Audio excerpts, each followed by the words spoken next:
CAPF AC 2021 जो personality test है उसमें टारगेट 105 प्लस जो 105 प्लस का जो टारगेट रखना है पर्सनालिटी टेस्ट में, उसमें हमने यस्टरडे एक वीडियो आपको दिया था। एक सीरीज के तौर पे कुछ चीजें मैं इसमें प्रोवाइड करा रहा हूं।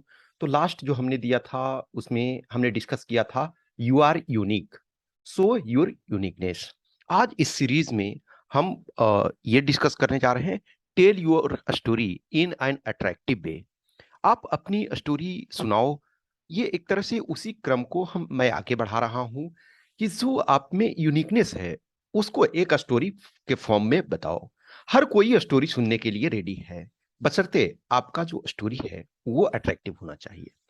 Now coming to this picture और ये स्लाइड, इसमें आज एपीजे अब्दुल कलाम जो हमारे पूर्व राष्ट्रपति थे, मिसाइल मैन के नाम से जाने जाते हैं, आज उनका बर्थ एनिवर्सरी है।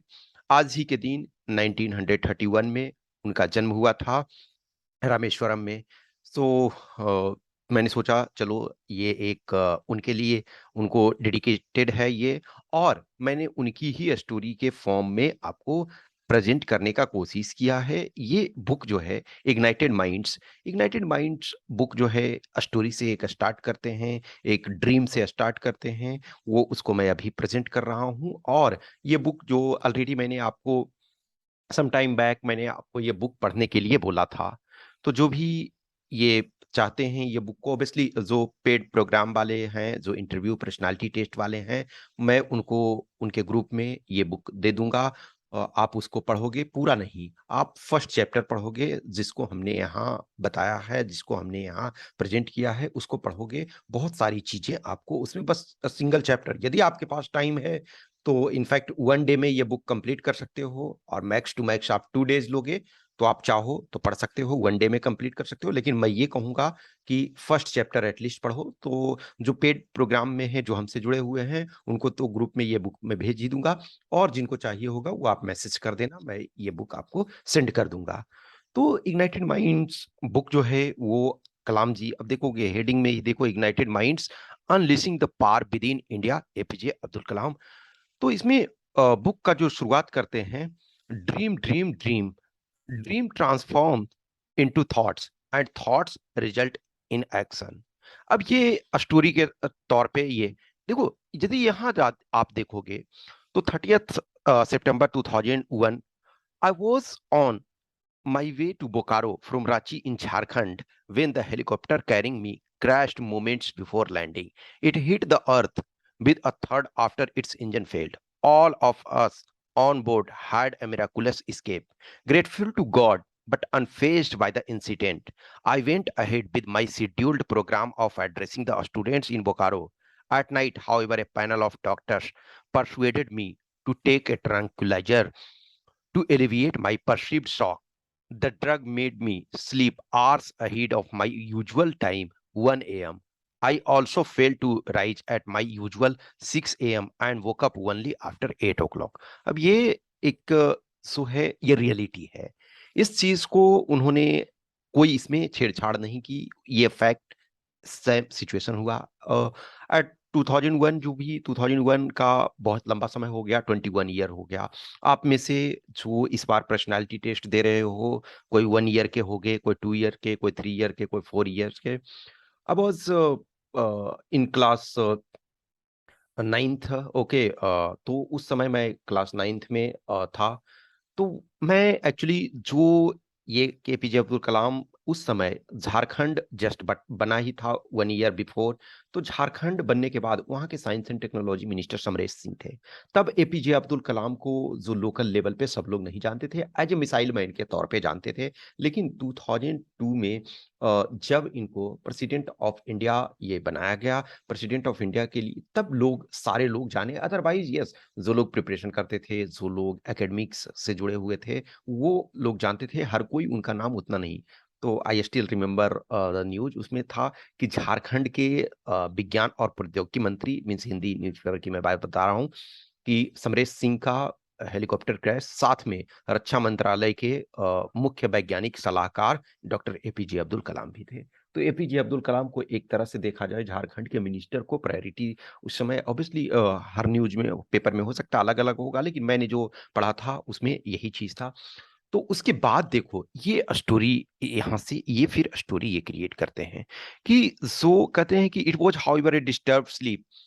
नॉर्मली क्या है, अब ये देखो कि इनका टाइमिंग है जो स्लीपिंग का, वो 1 AM to 6 AM, यानी कि 5 आवर्स स्लीप। तो नॉर्मली क्या है, यदि आप प्रॉपर स्लीप में एक आपका आरईएम स्लीपिंग होता है, एक एनआरईएम स्लीपिंग होता है। आरईएम स्लीपिंग में क्या है, जो रैपिड आई मूवमेंट स्लीपिंग, यानी कि जो ड्रीम देखते हो वो रैपिड आई मूवमेंट स्लीपिंग होता है। और एनआरईएम जो होता है, non rapid eye movement sleeping जो होता है, इसका मतलब है कि वो जनरली ये माना जाता है कि ड्रीमलेस स्लीप। और ड्रीमलेस स्लीप यदि आपका 3 आवर्स भी यदि प्रॉपर हो जाता है तो आपका नींद कंप्लीट हो जाता है। समटाइम देखो बेड पे आप पड़े हुए हो, how many hours you are laying on bed, that is not important. How many hours of dreamless sleep you are getting, that is important. Okay, so आपको अपना स्लीप जो है वो ड्रीमलेस ये स्लीप था, उसमें से ये। सो जब उन्हें नींद प्रॉपर तरीका से नहीं आ रहा था, तब वो एक इमेजिन करते हैं। और इमेजिन करते हैं तो उसमें क्या है कि 5 पीपल हैं, कि there was a full moon and a desert was bathed in its light. 5 men, Mahatma Gandhi, Albert Einstein, emperor Ashoka, Abraham Lincoln and caliph Umar stood in a circle, their clothes ruffled by the wind.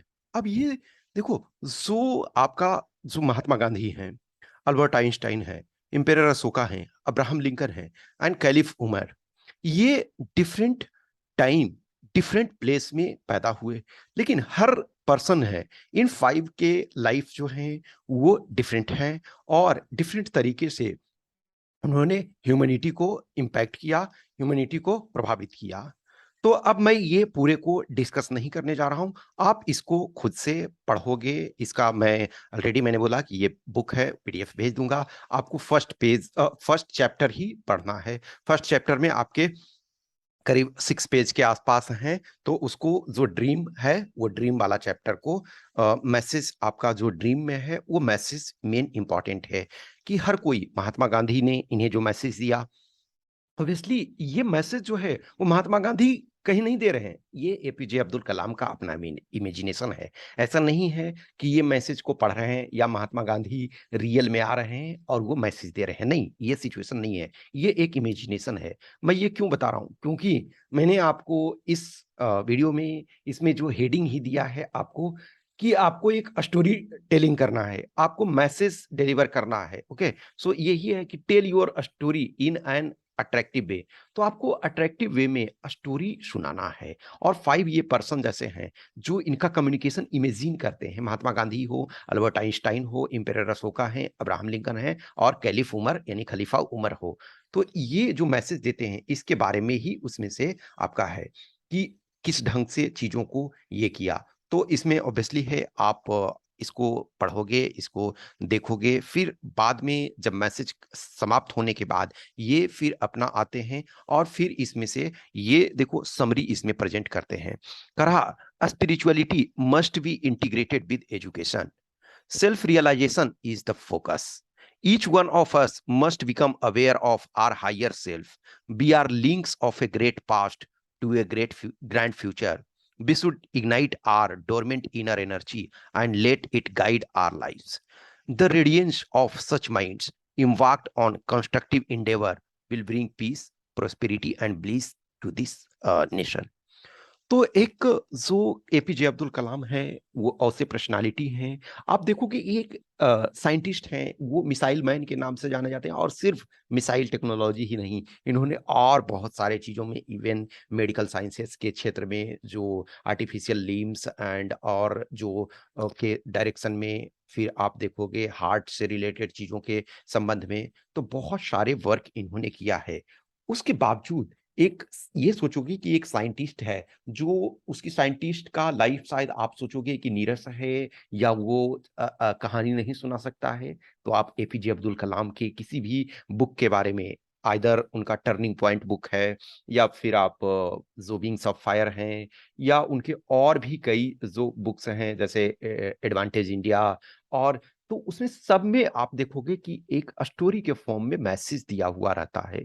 किसी भी चीज को story के तौर पे आप बोलते हो, स्टोरी के रूप में आप जब सुनते हो, तो वो मजा आता है। जैसे आप कोई मूवी है, आप 3 आवर्स का मूवी देखो और वही 3 आवर्स का कोई बुक पढ़ो, तो हो सकता है कोई बुक जो है आपको याद नहीं रहे। आज आपने पढ़ा, हो सकता है 3 मंथ, 4 मंथ, 5 मंथ्स इवन, या हो सकता है 3 डेज बाद भी आप भूल सकते हो। लेकिन जब उसी को अट्रैक्टिव वे में बताया जाता है, उसे मूवी के फॉर्म में, या देखते हो, या फिर कोई जो रिनाउंड पर्सनालिटी है उसको अपने फॉर्म में कहते हैं, तो वो अधिक समय तक याद रहता है। Life is all about a story, इसको अलग वे में देखो तो जैसे आपने सैपियंस के बारे में मैंने बताया था, आपको पहले भी डिस्कस किया होगा।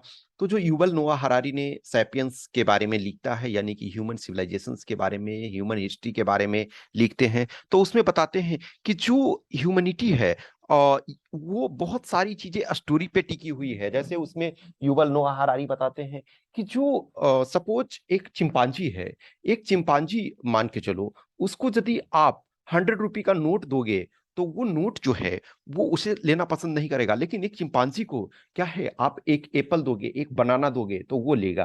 तो sapiens a brief history of human kind, Yuval नोआ हरारी उसमें डिस्कस करते हैं कि जो इंटायर ह्यूमैनिटी है, इवोल्यूशन जो ह्यूमन का हुआ क्यों, क्योंकि इसका माइंड जो है अन्य जो जीव जंतु हैं उसके तुलना में विकसित हुआ। और हम बहुत सारी चीजें स्टोरी पर बिलीव करते हैं। जैसे फॉर एग्जाम्पल क्या है कि आप किसी को एक 100 रुपये का नोट देते हो, तो उसके पीछे एक स्टोरी है कि ह्यूमन ने उसको क्रिएट किया, वो एक दिन में नहीं हुआ। आप जैसे देखोगे कि मोहम्मद बिन तुगलक ने टोकन करेंसी इशू किया, लेकिन उस टोकन करेंसी का परचेजर कोई नहीं था, क्योंकि तब स्टोरी शायद सही से लोगों को नहीं कहा गया था। आज स्टोरी सही से कहा जा रहा। 500 नोट को देखा जाए तो एक कागज का टुकड़ा है। जस्ट थोड़ी देर के लिए मानो कि आप किसी ऐसे सिविलाइजेशन में चले जाओ जहां इंडिया के बारे में नहीं जानते हैं, और इंडियन सिविलाइजेशन का से उन्हें कोई मतलब नहीं। आप उन्हें एक कागज का टुकड़ा दोगे, ये 500 का नोट दोगे, तो उन्हें के लिए क्या लगेगा कि ये कागज का टुकड़ा, इसका क्या मतलब है। लेकिन इंडिया में वही 500 रुपये का नोट जो है, वो उसका इंपॉर्टेंस आपको। अब किसी ऐसी जगह चले जाओ जहां आपके 500 रुपये नोट को कोई नहीं पहचानता, उसकी स्टोरी को कोई नहीं जानता है, तो वो लेना पसंद नहीं करेगा। आप एक एप्पल दोगे तो वो एक एप्पल लेना पसंद करेगा, क्यों? क्योंकि उसके उसे उस 500 रुपये की स्टोरी नहीं पता है। तो ये एक स्टोरी है। और जीवन आपका जो है, जो मैंने बताया था कि आप एक यूनिक पर्सन हो, आपकी यूनिकनेस है, उसमें आप स्टोरी सुनाने की कोशिश करो। स्टोरी ऐसा नहीं है कि आप जाओगे, इंटर करोगे इंटरव्यू बोर्ड में और बोलोगे कि सर आज मैं आपको एक इंटरेस्टिंग स्टोरी सुनाने जा रहा हूँ, my name is so and so, और शायद आपने ये स्टोरी नहीं सुना है। नहीं, इस फॉर्म में आपको ये मौका नहीं दिया जाएगा। आप कोई प्रीचर नहीं हो कि आप जाओगे, स्टेज आपके लिए बना हुआ है और अब आप ये कहानी शुरू करोगे कि now I start chapter 1 of my life. When I was born, a sky was shining very bright. It looks like the thousand suns are shining. No, ऐसा आप नहीं करोगे। न आप बुद्ध ने भी शायद ऐसा नहीं कहा था। बुद्ध के बाद लोगों ने ऐसा कहना शुरू किया कि बुद्ध जब पैदा हुए या जो भी व्हाटसोएवर हुआ, ऐसी चीजें हुई। लेकिन आप इस फॉर्म में नहीं कह सकते हो। और आप कोई भी कि सर मैं now I start with my engineering excitement, जब मैं इंजीनियरिंग के ड्यूरेशन में था। जब आप उस स्टेज में पहुंच जाते हो, कलाम जैसे स्टेज में पहुंच जाते हो, तो नो डाउट आप अपनी स्टोरी जो है लार्जर प्लेटफॉर्म पे रखते हो और सब लोग आपके सुनने के लिए तैयार होते हैं। लेकिन जब इंटरव्यू बोर्ड में जाते हो, जब पर्सनालिटी टेस्ट में जाते हो, तो आपको कुछ अपॉर्चुनिटी दिया जाता है। वो आपको नहीं दिया जाएगा कि now you should tell the story. लेकिन आपकी स्टोरी है, हर पर्सन है, उसकी स्टोरी है। आप 20 ईयर्स, 22 ईयर्स, 23 ईयर्स, 25 ईयर्स अपनी लाइफ का जो जिए हो, उसमें से बहुत सारे अच्छे और बुरे एक्सपीरियंस आए। यदि वो अपॉर्चुनिटी दी जाती है, कोई सिचुएशन दिया जाता है कि क्या आपने ऐसा फील किया, आपके साथ ऐसा सिचुएशन आया, तो आप उसमें से उस स्टोरी को सुनाने की कोशिश करो। वो स्टोरी जो होना चाहिए वो मोनोटोनस नहीं होना चाहिए, वो अट्रैक्टिव होना चाहिए। उसमें रियलिटी और इमेजिनेशन दोनों का ब्लेंड होना चाहिए। इमेजिनेशन डज़न्ट मीन कि हम झूठ बोल रहे हैं। जैसे फॉर एग्ज़ाम्पल अभी आपने देखा कि एपीजे अब्दुल कलाम के जो 5% के बारे में ये सोचते हैं, तो क्या वो 5% रियल में आए और या 5% के साथ इनका इंटरैक्शन हुआ? No. Yes, it is true कि महात्मा गांधी देखा जाए, तो जब महात्मा गांधी का डेथ होता है, तो एपीजे अब्दुल कलाम 16 प्लस ईयर्स के थे। लेकिन और इम्पेरर अशोका के टाइम में तो वो नहीं थे। यस, अल्बर्ट आइंस्टाइन के टाइम में वो थे। खलीफा उमर के टाइम में वो नहीं थे। ओके, अब्राहम लिंकन के टाइम में वो नहीं थे। तो कुछ पर्सन के कंटेम्पररी थे, लेकिन क्या उस लेवल से गांधी जी से बात करने गए थे? नहीं। तो एपीजे अब्दुल कलाम क्या है, एक इमेजिनेशन को, उन्हें चूंकि नींद नहीं आ रही है तो उस चीज को वो इमेजिन करते हैं। आप कभी भी बेड पे पड़े रहते हो तो क्या है, आप पूरे पास्ट को, this is not unreal thing, it is real thing. कभी कभी क्या होता है कि आप किसी चीज को सोचते रहते हो, तो वो आपको नींद नहीं आती है, आपके साथ समस्या ये आती है। जैसे एक रामायण यदि आपने देखा होगा, तो एक उसमें सॉन्ग है, यही रात अंतिम यही रात भारी, ठीक है ना, कि जो ये लास्ट नाइट है, रावण खुद व्यग्र है कि कई रत्न युद्ध में गवाए, कुछ ये करके उसमें लाइन है। तो सीता अलग परेशान है, मंदोदरी अलग है, कि मंदोदरी ये जानती है कि कल जो होगा, तो कल कोई एक ही सुहागन रहेगी, तो या तो वो सीता सुहागन रहेगी या फिर मंदोदरी, तो कौन? लेकिन ये भी जानती है वो कि भला धर्म से पाप कब तक लड़ेगा, या झुकना पड़ेगा या मिटना पड़ेगा। तो वो क्या है, वो एक, उसे भी नींद नहीं आ रही है, रावण को भी नींद नहीं आ रही है कि मैं सबको लुटा चुका हूँ, और अभी तक कुछ हम प्राप्त नहीं कर पाए हैं, और सिर्फ एक तरह से मैं बचा हूँ। राम अलग परेशान है कि मेरा वनवास खत्म होने वाला है, मैं अयोध्या लौट करके जाऊंगा, आज तक अभी तक युद्ध, अभी भी रावण जब तक जीवित है तो हम युद्ध जीत नहीं पाए हैं। तो द थिंग्स कि everyone is thinking from its on dimension. Life में आपके साथ भी ये होता है कि सपोज 400, मैंने बोला कि 454 कैंडिडेट्स का नेम है, लेकिन कुछ लोग ऑलरेडी चूंकि सेलेक्ट हो गए हैं, उनका भी नेम आ गया है, तो कुछ लोग नहीं अपियर होंगे। मान के चलो 430 पीपल अपियर होते हैं, सीट्स 171 है, तो ऑब्वियसली हर कैंडिडेट जो है व्याकुल है, व्यग्र है, अ, हर कोई अनसर्टेन है। उसी अनसर्टेनिटी में आपको परफॉर्म करना होता है, उसी चीज में। तो वो जो आप एक स्टोरी आप फॉर्म करते हो, उसमें रियलिटी होनी चाहिए, लेकिन रियलिटी में कुछ आपका जो इमेजिनेशन होना चाहिए, उस इमेजिनेशन का एक पार्ट, जैसे कुछ क्वेश्चंस जो होते हैं, उसको आप एग्जैक्ट वे में नहीं कर सकते हो, एग्जैक्ट वे में रिप्लाई नहीं कर सकते हो, तो क्या है, आपको स्टोरी क्रिएट करना है। Some questions are there which is not having absolute answer. अब मान के चलो आपसे यदि पूछा जाता है कि इंडिया का एरिया क्या है, तो आप उसमें फिर भी एब्सोल्यूट उसमें नहीं बता सकते हो, लेकिन भारत सरकार का जो है वो फिगर आप बता सकते हो कि हाँ, ये इंडिया का एरिया है। इंडिया का पॉपुलेशन क्या है, आप एब्सोल्यूट नहीं बता सकते हो, लेकिन ये कह सकते हो 2011 सेंसस के अनुसार भारत का पॉपुलेशन इंडिया का, तो वो एक्सेप्टेड आंसर है। लेकिन there are sometimes some questions जिसमें आपका ओपिनियन मैटर करता है, उसमें एब्सोल्यूट आंसर नहीं होता है, वहाँ आपको स्टोरी क्रिएट करने में हेल्प होगा। यदि आपसे पूछा जाता है कि आप क्यों फोर्स को ज्वाइन करना चाहते हो, क्यों आप सीआईएसएफ फर्स्ट चॉइस डाल रहे हो, वहाँ जो है एब्सोल्यूट आंसर नहीं है, वहाँ आपका जो है इमेजिनेशन मायने रखता है। तो आप एक स्टोरी क्रिएट करो जहाँ आपको ऐसा लगता है, लेकिन वो स्टोरी में रियलिटी होनी चाहिए। आपकी आंखें जो है, वो आपका जो फेशियल एक्सप्रेशन है, वो बताना चाहिए कि जो आप स्टोरी सुना रहे हो, वो जो है वो रियलिटी है। आप देखोगे कि जो हमारे प्रधानमंत्री हैं, वर्तमान के प्रधानमंत्री, वो master of a story teller हैं। देखोगे कि जो कुछ बोला उसी को पकड़ लिए। मान के चलो कि जो पहली बार चाय, चाय पे चर्चा जो भी है, तो चाय मणिशंकर अय्यर जो कांग्रेस के अ, ये थे लीडर थे, वो सीनियर लीडर रह चुके हैं मणिशंकर अय्यर। उन्होंने ये बोला कि ये तो चाय बेचने वाला है, इसको इतना इम्पोर्टेंस देने की जरूरत नहीं है। नरेंद्र मोदी ने और इनकी टीम ने इसको पकड़ लिया और चाय पे चर्चा और चाय बेचने के चीज को लेकर के ही इतना हाईलाइट किया कि कहीं ना कहीं वो नैरेटिव्स भी इनको आम आदमी से जोड़ने में बहुत ज्यादा हेल्प किया। तो उन्होंने जो उन पर वार किया गया, एक तरह से वो जो कहते हैं ना कि गांधी जी कहते हैं अपनी लाइफ में कि यदि मुझे एक ऐसा समय भी था कि लोग मुझे गाली देते थे, और गाली जब देते थे तो लंबे-लंबे लेटर लिखते थे और उसमें पिन लगा करके भेजते थे। तो मैं क्या करता था कि उस पिन को निकाल लेता था, और जब मैं लेटर किसी को भेजता था, तो उस लेटर में वो ही पिन यूज़ कर लेता था। तो एटलीस्ट गाली भी दिया तो कम से कम कुछ तो उसके साथ एक पिन भेजा, उस पिन को हम यूज़ कर ले रहे हैं। तो नरेंद्र मोदी ने क्या किया कि उसको एक स्टोरी क्रिएट किया, उसको एक नैरेटिव क्रिएट किया, और जो चाय बेचने वाला उसको उन्होंने यूज़ किया। नेक्स्ट बार देखोगे, जो राहुल गांधी ने एक नैरेटिव सेट किया कि चौकीदार चोर है। तो नरेंद्र मोदी ने क्या किया कि मैं भी चौकीदार, और एक कैंपेन स्टार्ट किया कि चौकीदार चोर नहीं है, चौकीदार जो है हमेशा जागरूक है, हमेशा अ, ये अवेयर है चीज़ों को, आपका लिए वर्क कर रहा है। तो एक उन्होंने कैंपेन ही चला दिया कि मैं भी चौकीदार। सारे लोगों ने देखोगे कि सेमिनार वगैरह भी हुआ, उसमें से बहुत सारे उस जो कैंपेन स्टार्ट करने में पूरे बढ़-चढ़ करके हिस्सा लोगों ने लिया, ठीक है, कि मैं भी चौकीदार।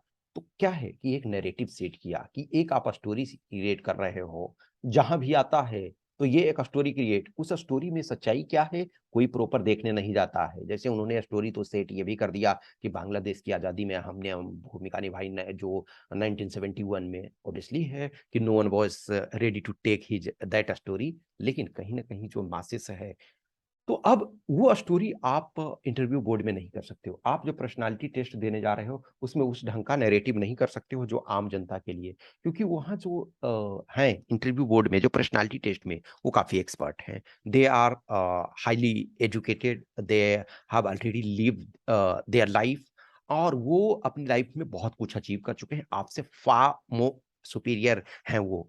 तो हमको उ उसमें जो भी इमेजिनेशन लाना है, जो भी स्टोरी क्रिएट करना है, एक जो उसमें होना चाहिए, वो रियलिटी होनी चाहिए, ठीक है? तो आप ये करो, और इसको फर्स्ट चैप्टर को मैं कहूँगा कि आप उसको पढ़ना, ओके? और कुछ भी क्वेश्चन्स, क्वेरी, डाउट्स होता है तो आप हमें मैसेज कर सकते हो, और जो अभी तक फॉर एग्ज़ाम्पल पेड प्रोग्राम में नहीं हो, जो मॉक इंटरव्यू यदि लगता है, आप कहीं भी करो, मुझे कोई फ़र्क नहीं पड़ता है, इन द सेंस कि जहाँ लगता है आपको बेटरमेंट हो सकता है, वहाँ करो। यदि मुझसे लगता है कि जुड़ सकते हो, तो you are most welcome. You can message either in on this WhatsApp number और on this Telegram number. Okay, so ये सीरीज़ जो है, इसमें चीज़ें कंटिन्यू रहेगी, जब तक इंटरव्यू चलता रहेगा, कुछ ना कुछ इनपुट जो है मैं वो प्रोवाइड करता रहूँगा। Okay, thank you.